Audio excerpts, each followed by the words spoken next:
How to upload images to Roblox. Hi everyone, I'm here to assist you today. Without any delay, let's jump right in.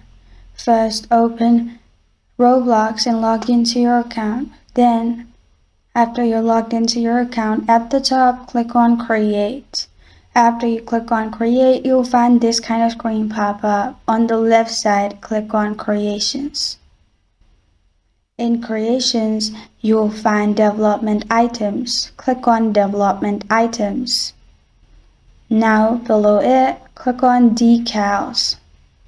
After you have clicked on Decals, in here you'll find Upload Asset. Click on Upload Asset.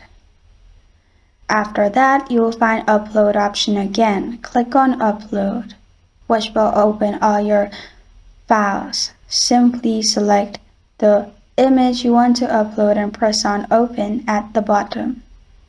After that, your image will be added in here. At the bottom, you can add name and add description as you want. After you're done, press on Upload at the bottom.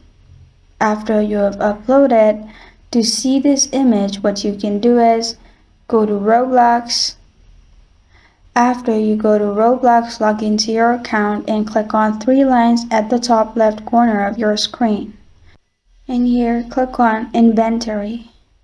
In Inventory, scroll down. Scroll down till you find Decals in Category section. After you click on Decals, you'll find your images in here. This is how to upload images to Roblox. Thank you for joining me today. If this video helps you out, please leave a like and subscribe for more. Got a question or want to suggest a topic? Comment below. Thank you for watching.